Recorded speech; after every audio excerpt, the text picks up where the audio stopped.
ሰላም ሰላም ኩላትኩም ኣብ ኩሉ ኩርናዓት ዓለም ኮይንኩም ነዚ መደብ እዚ ትከታተሉ ክቡራት ህፃናት ከመይ ቀኒኹም ድሓን ደቐኒኹም እሽኑ ፈዓት ኣብ ዝሓለፈ ትምህርትና ብዛዕባ ዝተፈላለዩ ፊደላት ናይ ቋንቋ ትግርኛ ተማሂርና ነርና ሓቄዶ ኣይኮነን ድዩ እወ ንሎም መዓልቲ ከዓኒ ካልእ ዘይተማሃርናዮ ሓደ ሓድሽ ፊደል ናይ ቋንቋ ትግርኛ ሒዘልኩም መፅእ ኣለኹ ብዛዕባ ክንምሃርና እሺ ስለዚ ከምቲ ኩሉ ግዜ ንገብሮ ኣነ ከንብበልኩም እየ እሶም ካኒ ደድሕረይ ተድምፁ ሃራይ ዶ ብራቮታት ስለዚ ናብ ትምህርትና ከብለኩም ማለት እዩ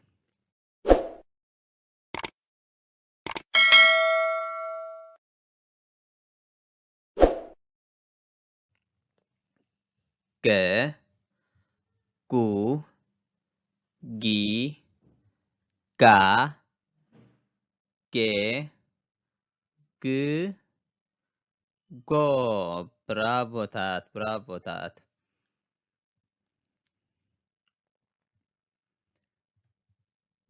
ገ ጉ ጊ ጋ ጌ ግ ጎ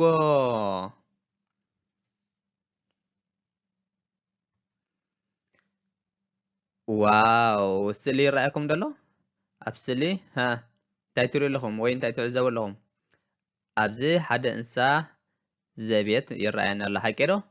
ነዚ እንስሳ ዘቤት ካኒ ቆልዓ ኣብ ልዕሊኡ ተወጢሕዎ ይኸይድ ኣሎ ስም ናይዚ እንስሳ ዝነግረኒ መን ኣሎ ስም ናይዚ እንስሳ እዚ እንታይ ይበሃል እወ ብፊደል ገ ይጅምር ስሙ ብፊደል ገ ዝጅምር ስሙ እንታይ ይበሃል መን ክነግረኒ ይኽእል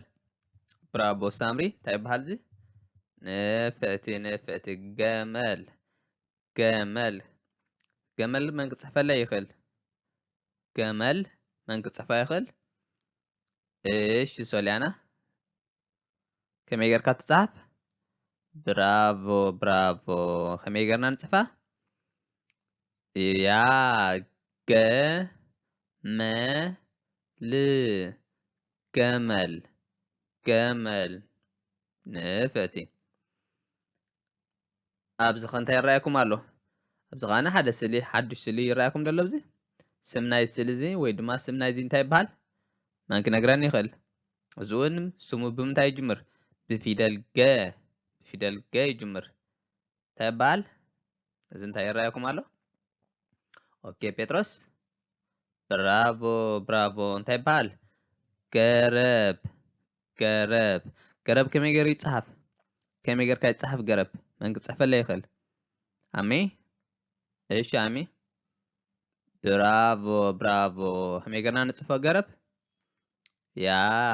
ገ ረ ብ ገረብ ገረብ ብጣዕሚ ንፉዕ ኣሚ ኦይ ኣብዚ ኸ እንታይ ትሪኡ ኣለኹም ኣብዚ ኸ ሓደ ዓብዪ እንስሳ ይረኣየና ኣሎ ሓቂ ዶ እዚ እንስሳ እዚ ስሙ እንታይ ይበሃል ድቢ ይበሃል እንስሳ ዘቤት ድዩ እንስሳ ዘገዳም እንስሳ ዘገዳም ንፉዓት ንፉዓት ስለዚ እዚ እንስሳ እዚ ዓብዪ ድዩ ዋላ ንእሽተይ ድዩ ዋላ ገዚፍ ጎበዝ ጎበዝ ጎበዝ ሳምሪ እዚ እንታይ እዩ ፊደል ገ ዝጅምር እንታይ ኢልና ንፅኦ ገዚፍ ገዚፍ ብራቮ ብራቮ ሳምሪ ከመይ ጌርና ንፅፎ ገዚፍ ከመይ ይፅሓፍ ሲዶና ከመይ ጌርና ንፅፎ ገዚፍ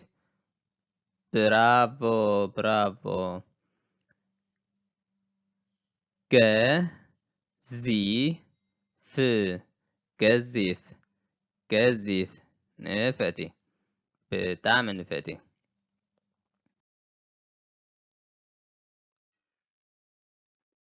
እሺ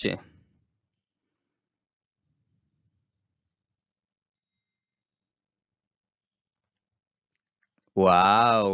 ገ ጉ ጊ ጋ ጌ ግ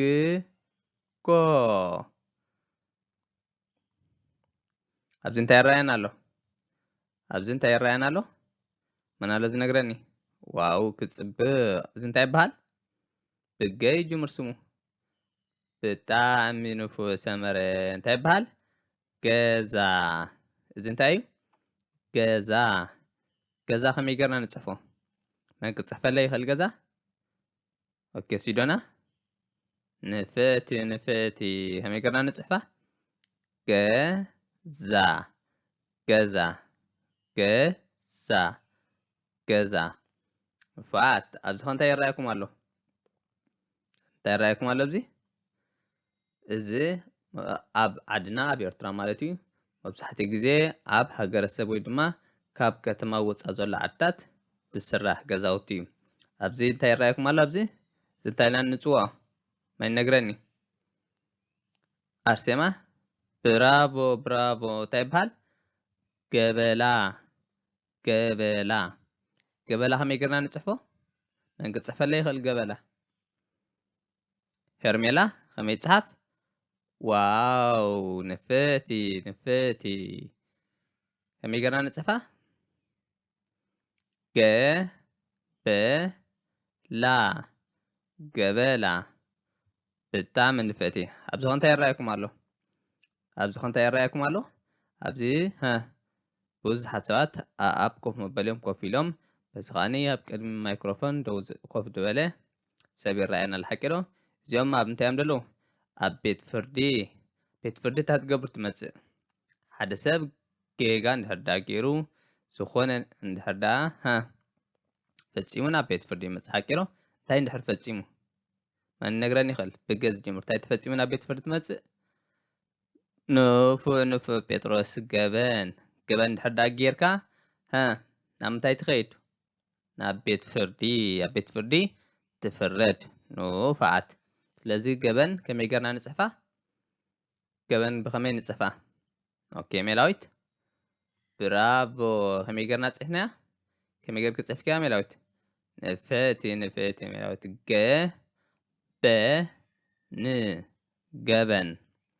ገበን ብጣዕሚ ንፈቲ ኣብዚ እንታይ ይራኣየኩም ኣሎ እዚኣ ትሪእዋ ኣለኹምሽ ሓንቲ ዝተጠቕለለት ነገር ንርኢ ኣለና ኣብዚ ስም ናይዚኣ መን ኣሎ ድነግረኒ هو اسمها بقى يجمر زي أخمان تبهال جماد نفو يلا جماد كم يقرأ نصحفه من قصحفه لا يخل من نصحفه إيش ما تيوس كم يقرأ نصحفه واو قوبز كم يقرأ نصحفه يا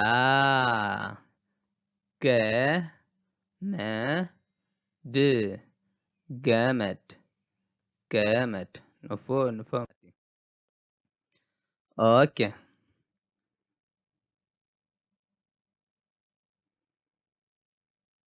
واو تريوم ኣለኹም ነዞም ፊደላት ክጽብቁ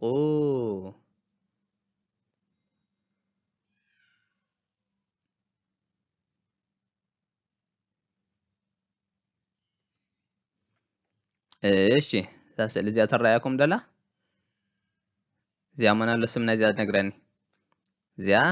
زي قيح مسكوني زخاني قتلا حبرنا زي انتاي زي عينت حبر زي قتلا بحال زخاني قيح حبر حقيرو كن كليتيو حد عين سمي دلو تاي بحال ما نالو نقراني ما نك نقراني خل اوكي سمره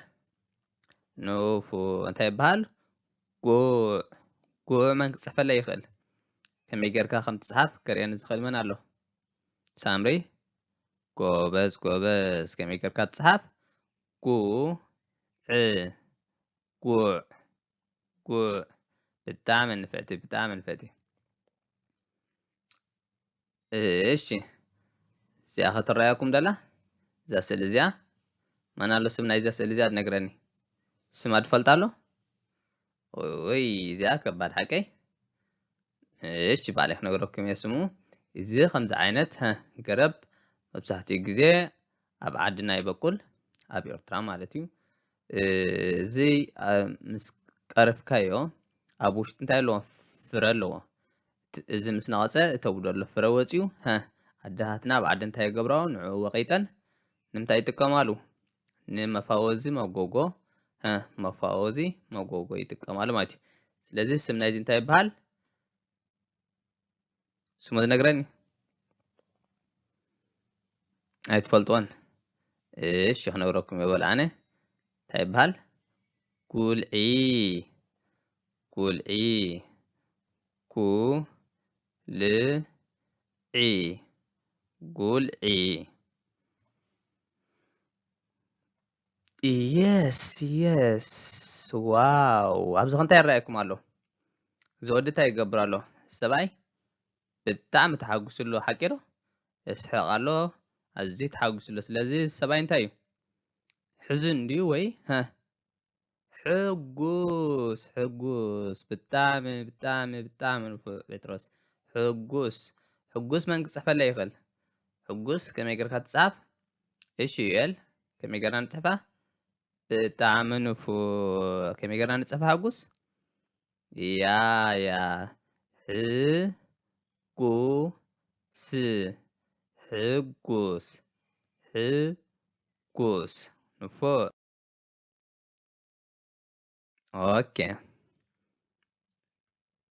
ك كو كي كا كي كو كو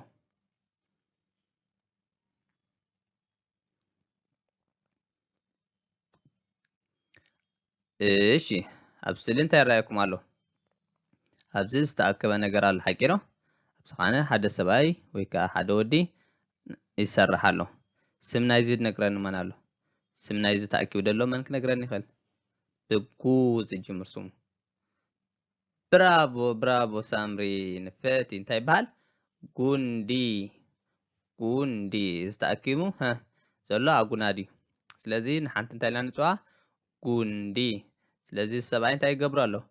ጉንዲ ይፍልፅ ኣሎ ማለት እዩ ጉንዲ ከመይ ጌርካ ትፅሓፍ መን ክፅሕፈላ ይኽእል ኦኬ ሄርሜላ ብራቮ ንፈቲ ከመይ ጌርና ንፅሕፋ ያ ዲ ጉንዲ ብጣዕሚ ንፈቲ ዋው እዚኣ ኸ ትረኣየኩም ኣላ ዶ ስም ናይዚኣ ድፈልጣ መን ኣሎ መን ነግረኒ እዚኣ ሪኢኹም ኣይትፈልጠን ሓቂ ዶ እሺ እዚኣ ማን ቀደም ኣብ ዓድና ወይ ድማ ኣብ ኤርትራ ብዙሓት ሰባት ንዝተፈላለዩ ነገራት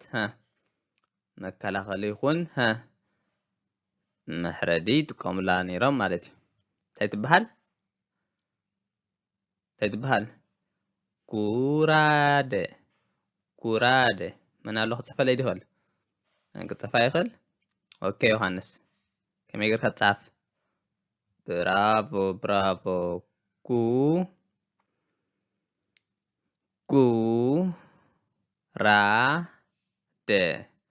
ጉራደ ነፈጀኒ ዋው ኣብዚ እንታይ ይረኣየኩም ኣሎ እዚኣ ኩላትኩም ትፈልጡ ሓቂ ዶ እዚ እንታይ ይበሃል ከምዚ ዓይነት ፀወታ ወይ ድማ ስፖርት እንታይ ይበሃል መን ነግረኒ ንፉዕ ዩኤላ እንታይ ይበሃል ጉስጢ መን ይፅሕፈለይ ጉስጢ መን ክፅሕፋ ይኽእል እሺ ሳምሪ መን ፅሕፋ ሳምሪ ፅሕፍለይ ሃራይ ብራቮ ከመይ ትፅሓፍ ያ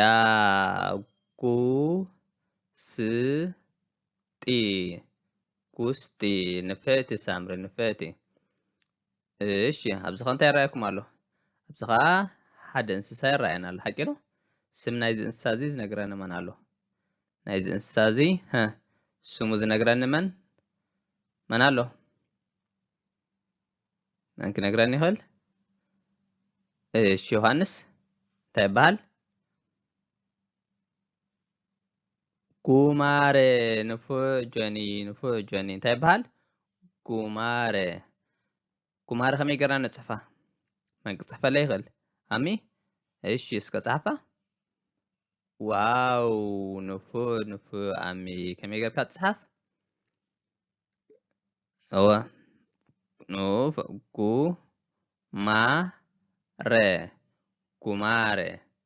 ጉማረ ብጣዕሚ ንፉዕ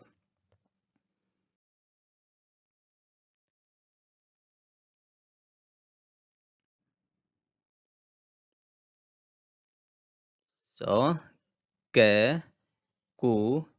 كي كا كي ك كو برافو تات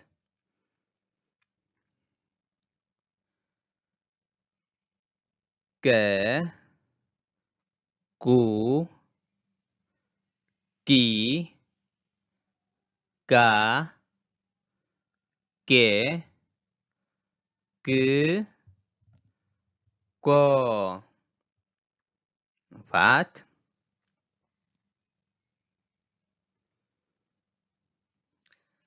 እዚ ኩላትኩም ትፈልጡ ሓቂ ዶ ስም ናይዚ ደ ይፈልጣሎ ድዩ ሪኢኹሞ ዶ ትፈልጡ ነዚ ብራቮታት ስሙ እንታይ ይበሃል እንታይ ኢልና ንፅውዖ ኑፍ ኑፍ ማቴዎስ ኣድጊ ኣድጊ ኣድጊ መን ክፅፈለ ይኽእል ከመይ ጌርና ንፅፋ ኣድጊ ከመይ ጌራ ትፅሓፍ እሺ ሜላዊት ከመይ ጌርና ንፅፋ ንፍቲ ንፍቲ ከመይ ጌርካ ትፅሓፍ ያ አ ድ ጊ ኣድጊ ኣድጊ ንፍቲ ሜላዊት ያ እዚኣ ኸማን ኩላትና ንፈልጣ ሓቂ ዶ ነዚኣ ደ ይፈልጣለ ድዩ እዚኣ ሓንቲ ካብተን ብዙሓት መሳርሒ ሙዚቃታት እያ ምሽ ዶ ስም ናይዚኣ መን ይነግረኒ እንታይ ትበሃል እዚኣ ብጊ ጅምር ስማ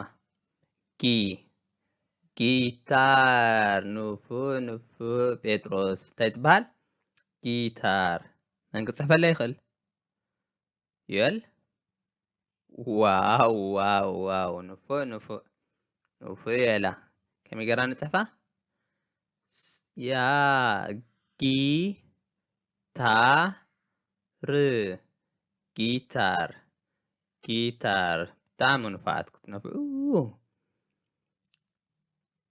እሺ ኣብ ስእሊ ይረኣየኩም ደሎ ኣብዚ ሰብኡት እንታይ ሒዞም ኣለዉ ሓፂን ትኽ ዝበለ ሓፂን ሒዞም ኣለዉ ሓቂ ዶ እዚ ኣቦታትና ወይ ድማ እዚ ሰብኡት ሒዞምዎ ዘለዉ ሓፂን እንታይ ይበሃል ዘንጊ ዘንጊ ይበሃል ዘንጊ ክፅሕፈለይ ዝኽእል መን ኣሎ መን ፅሕፈለይ ኦኬ ሲዶና ከመይ ጌርካ ትፅሓፍ ዋው ዋው ንፍእቲ ከመይ ጌርና ንፅፋ ዘንጊ ያ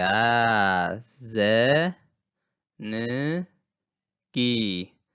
ዘንጊ ብጣዕሚ ንፍእቲ እሺ እዚኣ ኸማን ኩላትና ንፈልጣ እዚኣ ኸ ሓንቲ እንስሳ ዘቤት ኮይና ስማ ምንታይ ትበሃል ስም ናይዚኣ ዝነግረኒ እንታይ ተባሂላ ትፅዋዕ ኦኬ እንታይ ተባሂላ ትፅዋዕ ጴጥሮስ በጊ ንፉ ጴጥሮስ ንፉ ጴጥሮስ በጊ በጊ ከመይ ጌርካ ትፅሓፍ መን ክፅሕፈላ ይኽእል ዩኤል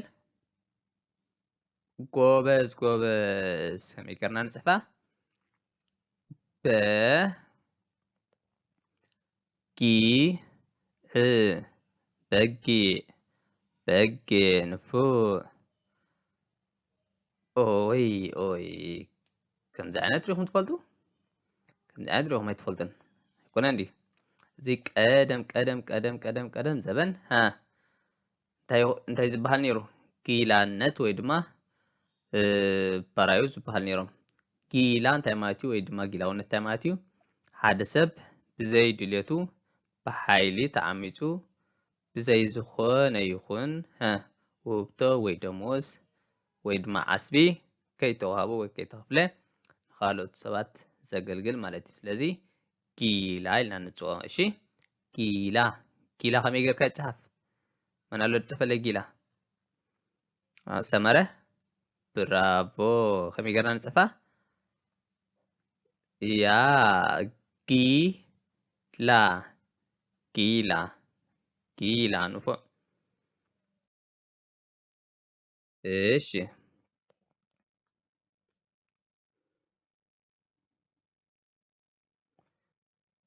ዋው ራእይዎም ራእይዎም ራእይዎም ራእይዎም ኦይ ደስ ክብለካ نوفات زتبال ك كو كي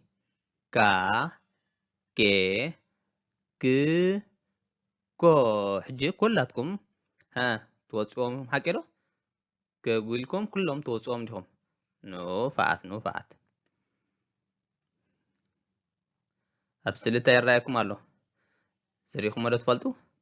سنسازي سمنايد نقرن من الله اوكي فيلم ريخمو نوفات تايب هالمو كاونا نفعت سولانا تايب هال كاونا خميت صاف من قد صفا ليغل أرسما نفاتي كم يقرأ قد صاف بتعم نفاتي يا كا و نا كاونا نفاتي اوي بس خال حدث لي إذا خنتي تريو لكم دسلي تاي بحال زي نوفو سمرا نوفو انتي بحال سغا زي سغا ناي كبت خون يخل ناي لحم خون يخل سغا يبحال سغا تباليهم مش وزي سغا يبحال سغا كم يقرنا هنصفا نخل نصفا يخل نصفا لي هرميلا ጎበዝ ንፈቲ ከመይ ጌርና ንጽፋ ያ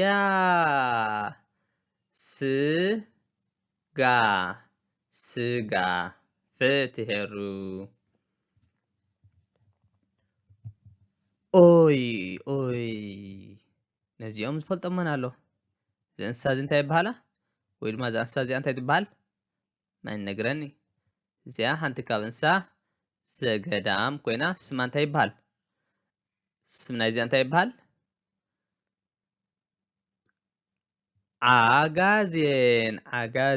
ዓጋዜን ኑፉ ጴጥሮስ ዓጋዜን ትበሃል ዓጋዜን ከመይ ጌርና ንፅሕፋ መን ኣሎ ክፅሕፈለይ ዝኽእል መን ንፅሕፈለይ ኣሚናዳብ ጎበዝ ኣሚ ብራቮ ከመይ ጌርካ ትፅሓፍ ያ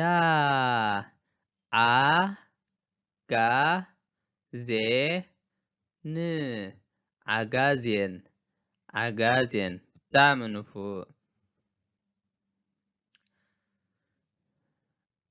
ኣብዚ እንታይ ይረኣየኩም ኣሎ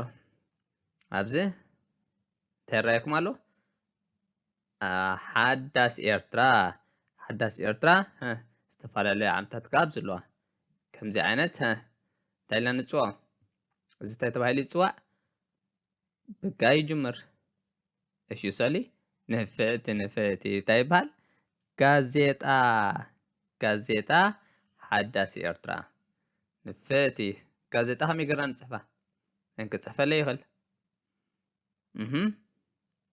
ማቲ ከመይ ጌርካ ትፅሓፍ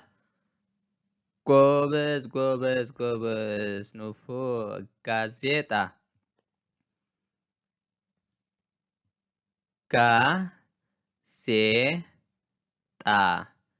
ጋዜጣ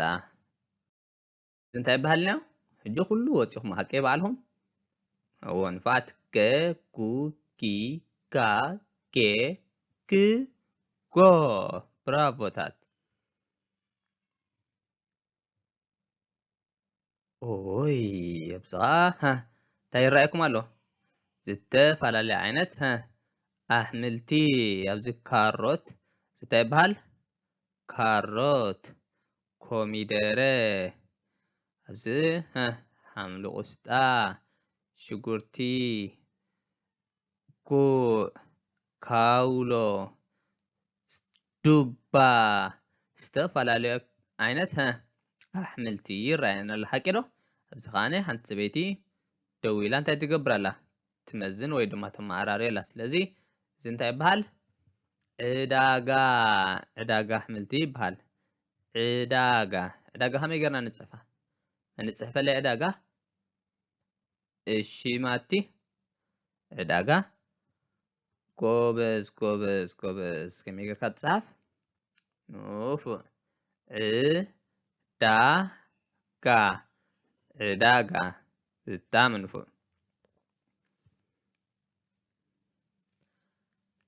اوي من هلو زنب بلي زيا زنب بالو منكم اوكي سولي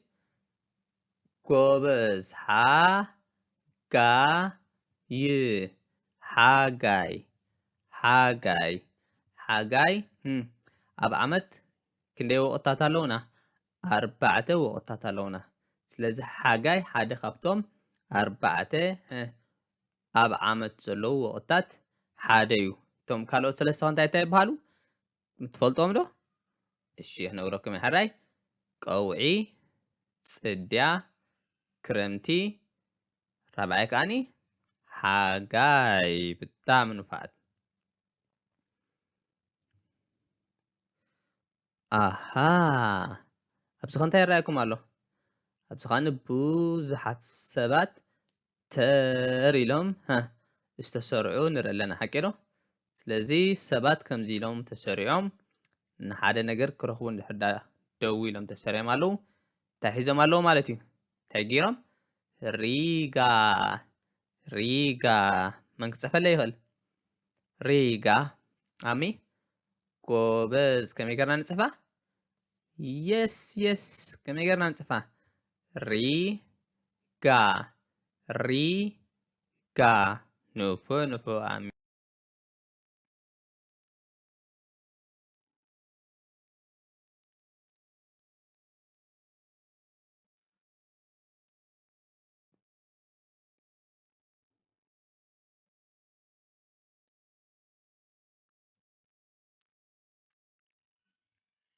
سياسي تروى لهم نلعلي تديب زلا سيانتيا أنا لازم نقرني زيادة محرنيا هفيدل ساعة كده تايلنا ساعات فتحر ملا زيا ساعات معلتات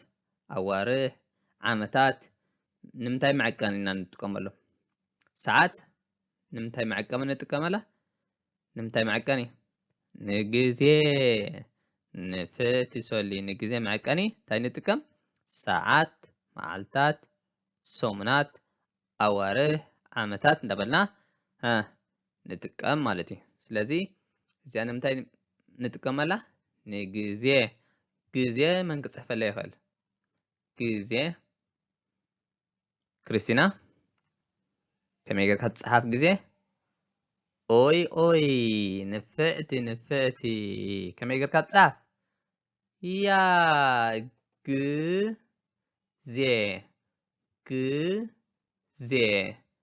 جزي نفعتي كريستينا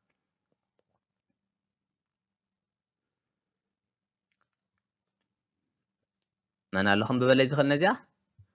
من كم ببا يخل اوكي امي لا فلك بتاع منو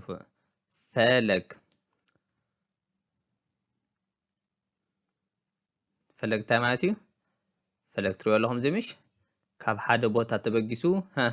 كابي تبقسو زي عملت زي فلك نيل يبهال كاب ኢትዮጵያ ተበጊሱ ሱዳን ኤርትራን ገይሩ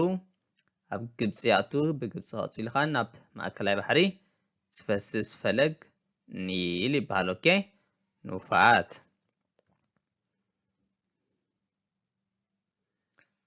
ኣብዚ ኸንታይ ይረኣየኩም ኣሎ ኣብዚ ኸዓኒ ካብ መሬት ታይ ይወፅእ ኣሎ ትኪ ድመስል ጻዕዳ ነገር ንላዕሊ ይወፅእ ኣሎ ሓቂ ዶ እዚ እንታይ ኢልና ንፅኦ እዚ ኩሉ ግዜ ኣብ ግዜ ወጋሕታ ከምዚ ዓይነት يرى إذن تاي تبهلي تسوع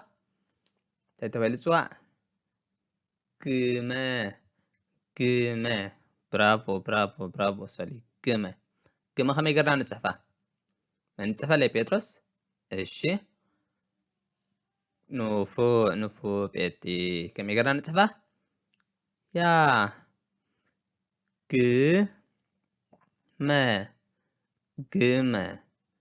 كما برافو واو ختصبغ ኣብዚ እንታይ ትሪኡ ኣለኹም ሓንቲ ፅብቕቲ ስእሊ ትሪኡ ኣለኹም ሓቂ ዶ እንታይ ትገብር ኣላ ፀሓይ ፀሓይ ትበርቕ ኣላ ፀሓይ ማዕሻ ትበርቕ ምሸት ናይ ኣይኮነትን ምሸት ፀሓይ እንታይ ትገብር تعرب مشت ፀሓይ تعرب ማዕስዳ ትበርቕ ንግሆ ንፍእቲ ሳምሪ ስለዚ ንግሆ ከመይ ጌርካ ትፅሓፍ መን ክፅሕፈላ ይኽእል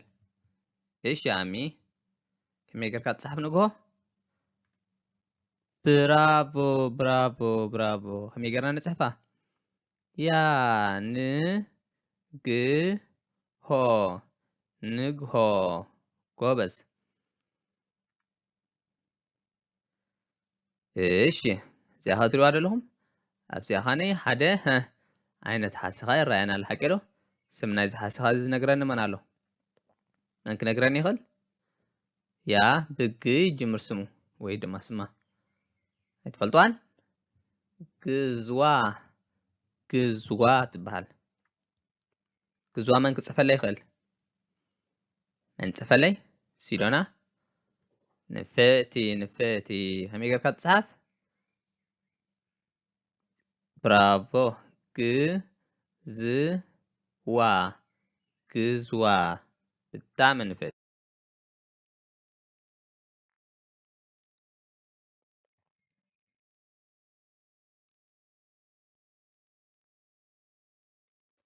ዋው ሶ ገ ጉ ጊ ጋ ጌ ግ ጎ ኣብ ስእሊ እዚ ዝተፈላለዩ ዓይነት ክፋላት ናይ ኣካላትና ዘርኢ ስእሊ እዩ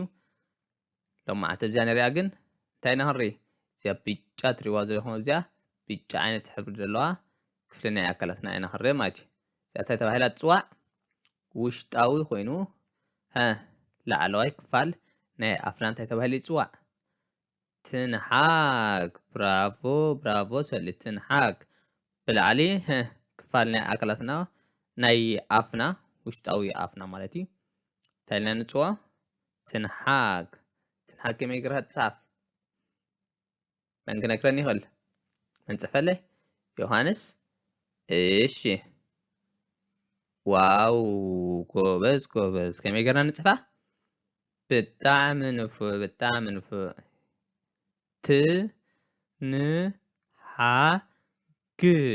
ትንሓግ ጎበዝ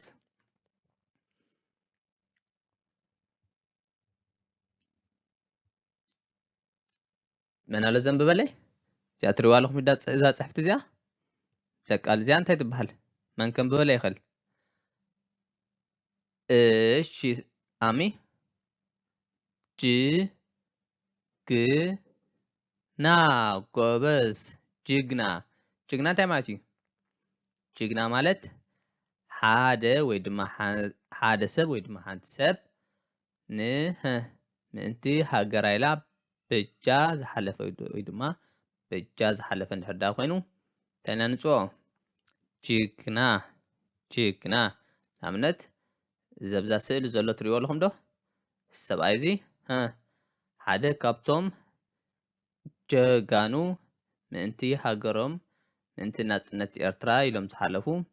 ሓደ ካብኦም ዝኾነ ጅግና ተጋዳላይ እዩ ማለት እዩ እሺ ንፋዓት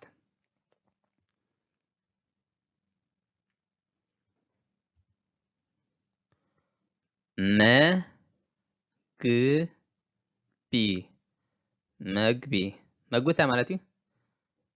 ያ መግቢ ማለት ዝብላዕ ሓቂ ነው ኣብነት ከምዚ ይረአየኩም ኣሎ ምሽ ኣብ ስእልታት ዘሎ ኣብዚ እንታይ ኣሎ ኣብዚ ሰፍኢ ኣብ ሰፍኢ እንታይ ኣሎ እንጀራ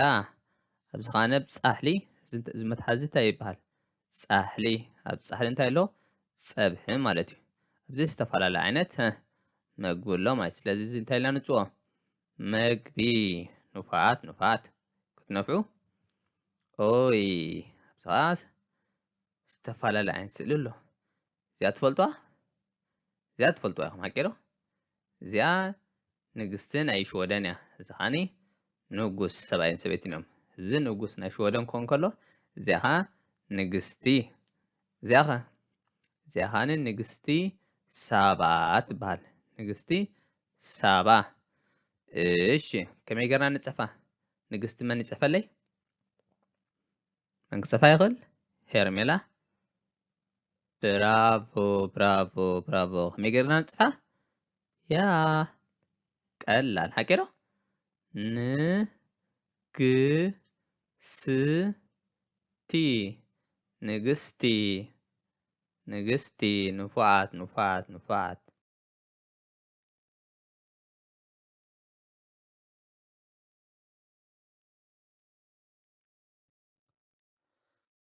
ኦይ ኦይ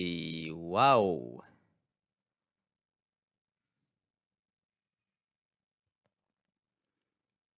እዛ ስእሊ ትሪእዋ ኣለኹም ላዕሊ ትድብ ዘላ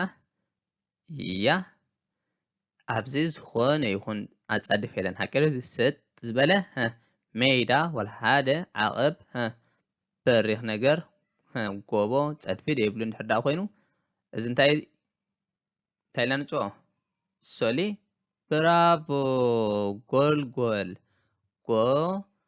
ጎል መን ኣሎ ክፅፈለይ ድኽእል መን ይፅፈለይ ዩላ ብጣዕሚ ንፉዕ ከመይ ገርና ንፅፋ ያያ ጎል ጎልጎል ንፉዕ ኣብዚ ኸ ትሪእዋ ዘለኹም እዚኣ ኻኒ ኣንጻር ናይ እዚኣ ማለት እዩ እዚኣ ስእሊ እዚኣ ትሪእዋ ኣለኹም ኣብዚ ከምዚ ኣለና ድዩ የብልናን ኣብዚ ኸዓኒ ከምዚ የብልናን ስለዚ ኸዓኒ ኣጻድፍ ድበዝሖ በረኽቲ ቦታታት እንድሕር ዳኣ ኮይኑ እዚ እንታይ ኢልና ንፅኦ እንታይ ንብሎ ጎቦ ንፉዕ ጴጥሮስ እንታይ ይበሃል ጎቦ መን ክፅፈለይ ይኽእል መን ይፅፈለይ ዮሃንስ ብጣዕሚ ንፉዕ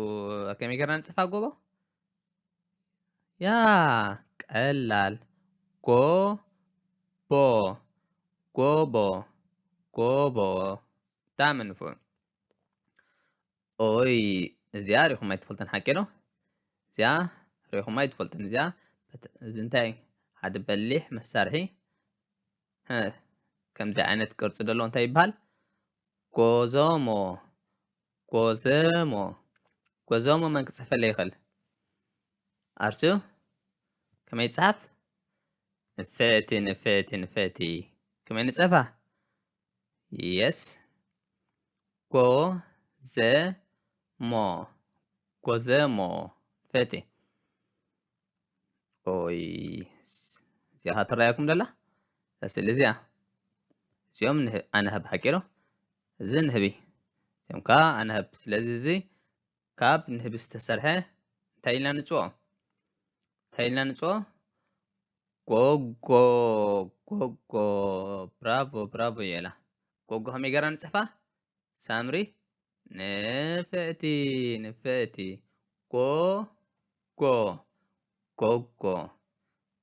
ጎጎ ብጣዕሚ ንፉዓት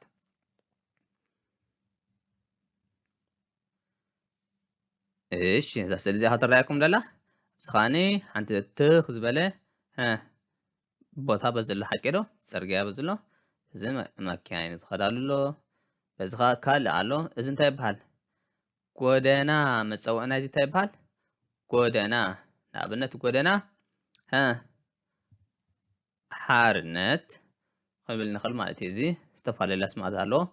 ጎደና ብራቮታት ከመይ ገርና ንፅፋ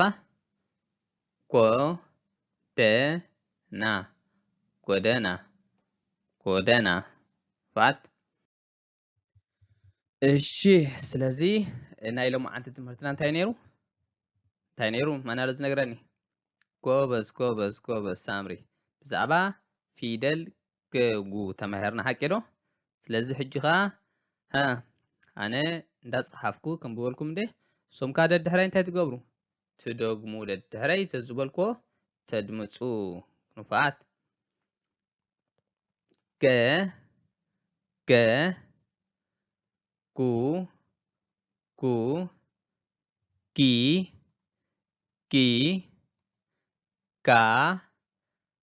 ጋ ga ge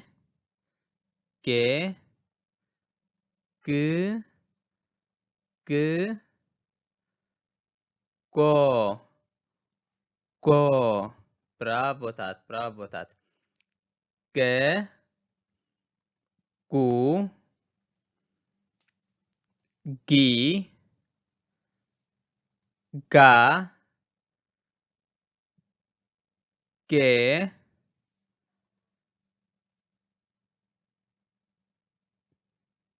g